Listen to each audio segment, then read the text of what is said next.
All right, ladies and gentlemen, you are welcome to another great episode on your favorite political talk show, The Truth with Ben Jokes.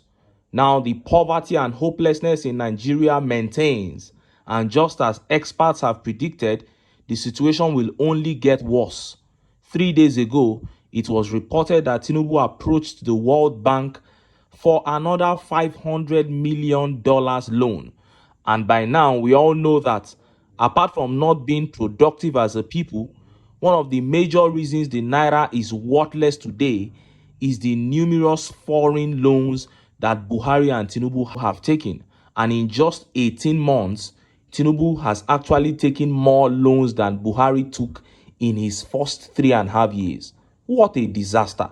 They are not only stealing the crude oil that belongs to everybody in Nigeria, they are not only taxing the average man heavily and embezzling the monies after receiving the taxes, they are stealing the future, eating up the resources of generations yet unborn. And when we say it is possible for the economy to totally collapse, some Nigerians don't take us seriously. If an economy can grow, it means economies have life. And anything that has life can die. It is possible for economic activities to almost totally come to a standstill in this country if we continue under Tinubu and the APC. And reports coming out few hours ago shows that Tinubu has destroyed about 90% of the Nigerian economy right now. 90%. And when you look at the numbers, it clearly shows that that submission, that assertion is right. And just as we're yet trying to digest that, APC chairman GANDUJE came out and began to tell Yorubas that he, Tinubu, and the rest of APC chieftains were going to reduce them to slaves. He said they were going to capture the Southwest, and Yorubas couldn't take it anymore. They came down heavily on him, Tinubu, and the APC. Before I show you details of how Tinubu destroyed 90% of the economy and the altercation between GANDUJE and the Yorubas, let me quickly show you these videos. The first video here is an interview of Mr. Sule Abdulaziz, the CEO of Transmission Company of Nigeria. A very annoying interview where he was talking about electricity in Nigeria, making false promises and then spitting on the sensibility of Nigerians. See the video. In this country. So he's looking at the grassroots problem. That's why I'm sure we are going to succeed. Nigerians, you're talking to Nigerians and you're reiterating what other governments have promised Nigerians, and it's almost unbelievable. I mean, Nigerians find it difficult to believe when people promise them power because we have been promised. I, as an adult, have not experienced 24 hours power supply, and I'm in my 40s. I'm in an up-NEPA generation, and I'm wondering if you are. I don't know if you have experienced 24-hour supply in your own time. The question is that when do we start to believe the government for what they say they will do? We've had several investments in that. This time around, what makes you think that Nigerians should believe what you guys say? Yes, if you will ask Nigerians honestly, all of them know that there is improvement in power in Nigeria now. Within this, when this regime came, from the time Adelabu took over as minister till now, if you tell the truth, there is a great improvement. And this improvement is going to continue. Although painful improvement. The little improvement you're talking about is painful because Nigerians have had to pay more. Sir, Nigerians are paying more because produce electricity is not easy.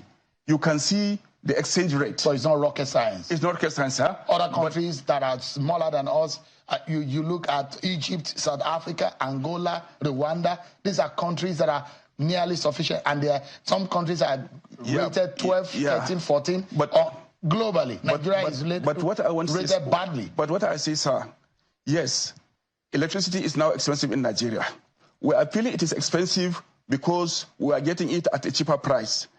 If you go to other African countries, you go to Niger, you go to Burkina Faso, you go to Senegal, still now Nigeria is cheaper. It might offend the sensibility of an average Nigerian when you say that, because Nigerians will now be wondering what exactly is the government giving to its own people. subsidy removed on petrol. You're talking about subsidies that they're supposed to benefit on something like power that they do not get. They're getting, the subsidy has even been removed from blackout. So when you say we are getting it cheaper, it might offend the sensibility of some Nigerians, don't you think? Not, sir. I want you to look at the issue very well, sir.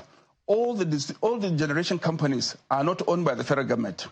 Since when they put PHCN into different companies, it is only the TCN which belongs to the government.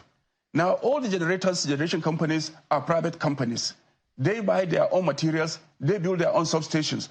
So the government, is very difficult for the government to intervene on the amount they generate their power. You heard that. I keep saying this. We have to come to a point where someone will be in the studio saying rubbish and boys will enter the studio and beat him up. That was the CEO of TCN there. He sat there to say that the power situation in Nigeria has improved since the current minister, Adelabu, took over. The same Adelabu that Nigerians have labeled the minister of darkness, the worst minister of power ever. That's what Nigerians have labeled him. The same Adelabu who got the highest votes when a poll was conducted for ministers who should be sacked. People voted for him. They say he should be the first person to be sacked. And that man sat down there to say that the government cannot control how much private power companies charge for electricity. Is it not the government that controls the macroeconomics?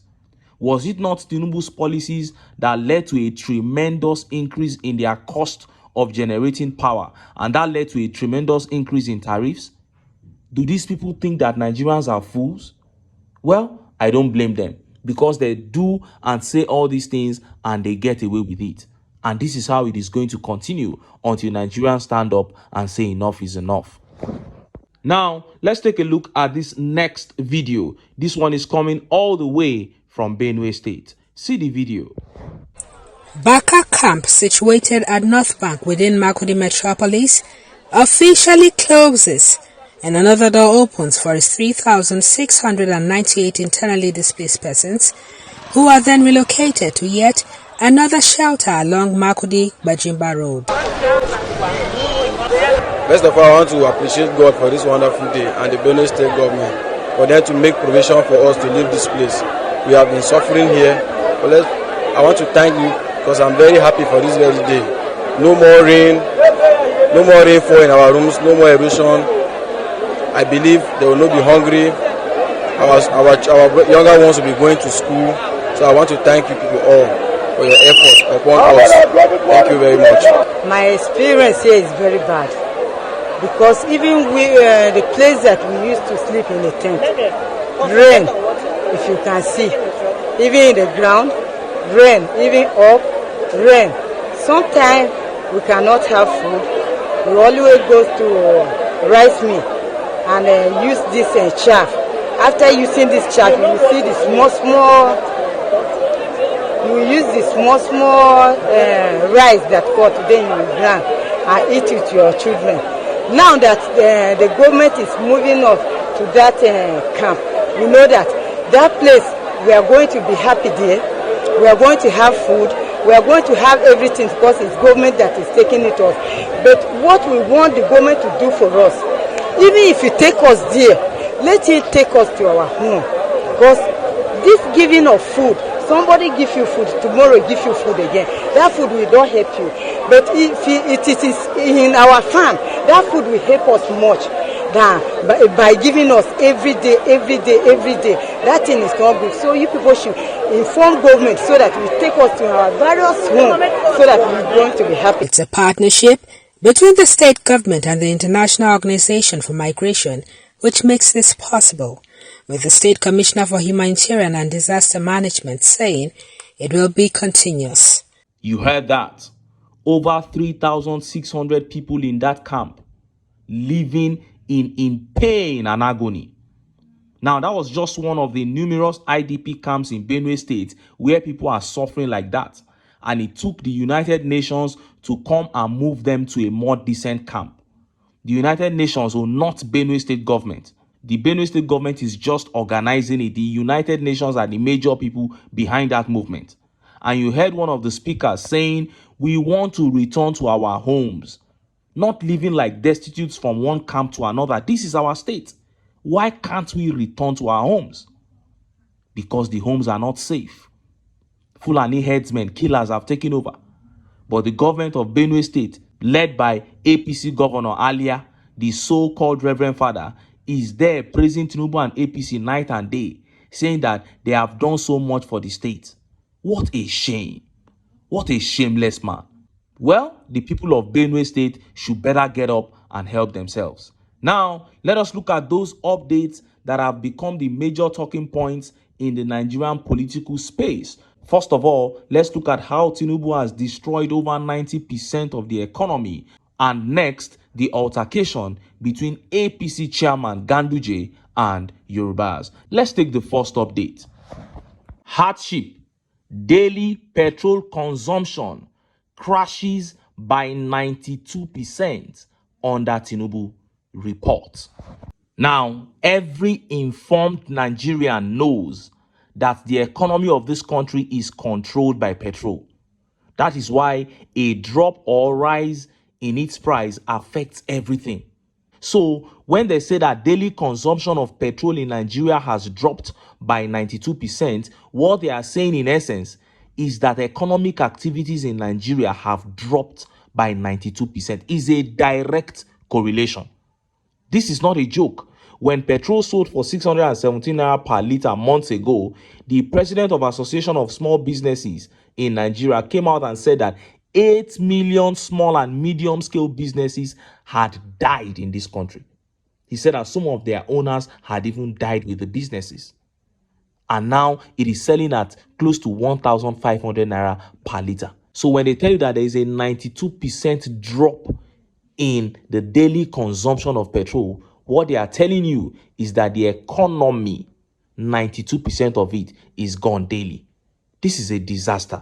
Now, let us look at that update by APC chairman Abdullahi Ganduje. Ganduje went to Ondo State and he stood in front of Yorubas and he told them that they are slaves and they are going to be captured by the APC. Look at how the papers reported it. APC will capture Southwest to boost Tinubu's chances in 2027. Ganduje. Abdullahi Umar Ganduje, national chairman of the All Progressive Congress APC, has boasted that the governing party is determined to capture the Southwest geopolitical zone ahead of the 2027 general election. Mr. Ganduje, who declared this during a stakeholders meeting held in Akure on Sunday, said the party would start the politicking by ensuring it retains political power in Ondo during the upcoming November 16 off-cycle governorship election in the state. Leading the members of the National Working Committee of the party to the meeting held at the Dome Event Center in Akure, Mr. Ganduje said the APC would capture both Oyo and Osun from the hands of the opposition parties in the two states. According to him, the APC is already working hard to spread its tentacles across the 36 states of the country to ensure Bola Tinubu gains more support from the people. In the geopolitical zone Southwest, we must deliver 100% in favor of APC. Therefore, Ondo State, you must be at the forefront along with two other states, Oyo and Osun. We will capture them, but I will not reveal our secrets. I will assure you that we are strategizing. Everything must be 100% behind Asiwaju Bola Ahmed Tinubu, he said, while explaining that the party would not reveal its strategy to ensure it gains full control. Mr. Ganduje said the upcoming Ondo governorship poll is already a walkover for the APC. He also revealed that both the leaders and the members of the party have thrown their support behind the incumbent governor, Lucky Ayedatiwa, who is also the party's candidate in the election. The APC national chairman, however, pleaded with the party's aspirants who contested the governorship ticket with Mr. Ayedatiwa but lost to shift their swords and rally behind the governor to ensure victory. In this coming election, we are solidly behind Governor Ayedatiwa. We have made arrangements at the national level to have a successful election and announce Babajide Sanwo-Olu as the chairman of the National Campaign Council. Now, I read this to the end so that you can be sure that in all these, the people were not regarded. So if you are from the Southwest, you are listening, perhaps you are from Ondo State, Ganduje is saying that he is going to capture your state and he doesn't care how you feel. Everything is between him, Tinubu, the governor, and party stakeholders. Delivered a whole speech, didn't mention the people in any instance. This is what you have been reduced to in the Southwest under the APC. So when we tell you these things, we know what we are telling you. He said he will capture you as slaves. That is what you are under the APC. But Emmanuel Adeyemi here says a lot of people have rejected APC long time ago. 2027 will tell. Well, if you read the body language of Ganduje very well, he's not talking about winning by popular votes. Because he's not looking at, cajoling the people to do anything. He said he's going to capture you. Capture you. You are his slave. And Salt here says, as in, Tinubu won't win any state in the Southwest. In fact, people are scared to go to their meetings. That's APC meetings. Make one person no just come open fire on them. That is it, unless you use that approach. Unless you use that approach where if you even see an APC supporter, he is even, afraid for his life in public. That is the only approach you can use so that people will know that if they work for them, they are going to get attacked. And Oluwafemi Israel Ayobami here says, see these people, they talk of 2027 when the man in power is failing woefully. At 2024, see the problem. Priority is zero. That is it. Their priority is to enrich themselves. And that is exactly what they are doing. So they have to plan ahead, to keep their company going. Nigeria is a company that they milk. That is all that matters to them. And Tumishe here says, we reject you in Jesus' name. Amen. Cancer party of the devil. Of course, it is a cancer party. They talk and say the day where then, inaugurate the APC, the person where puts the final signature. Now devil. Now Lucifer himself. Now he put the final signature that gave birth to the APC. So they are not hiding it. But what are you going to do about it, the Southwest? Are you going to let them? And Adeyemi here says, death would have captured your life before then. If death fit do that, it go good. And Tomori Tokpe says, their plans will turn to nothing. The people have to ensure that it does. Because if the people just fold their arms, it will come to pass. And Yinka here says, APC will be in captivity before 2027. Amen. We shall see. Because these guys have completely destroyed everything, especially the Southwest. Many people don't know about the level of insecurity in the Southwest. Even though farmers of that region have come out for the umpteenth time to say that their farms have been taken over by Fulani herdsmen, people are not taking them seriously. When they talk about insecurity, people only look at northern Nigeria. I am telling you, what is happening in the Southwest is crazy. The rate at which people have left the interior, running to the city center because of insecurity is crazy. And Tinubu is not doing anything about it because he's working with them.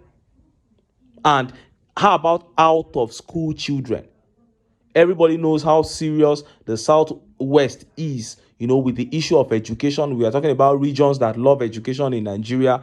Of course, Southwest, you have to mention them at number 1 or number 2. But right now, children can no longer go to school because parents cannot afford to send them. Afe Babalola, one of the most respected men in the Southwest, was speaking, months ago. He said the people have been reduced to beggars.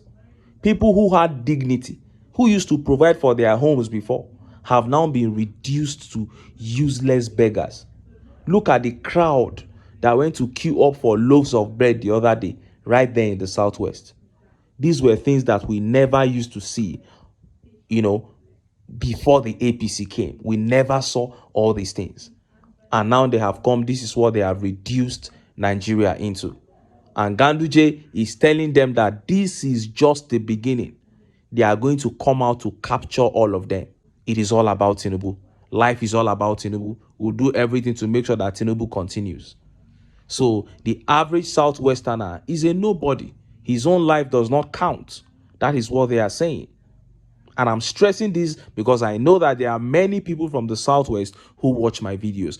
You should know the position that the APC has put you. If you consider yourself a human being just like them, then you must prioritize your own welfare above everything. And when you do, you will know where to align with.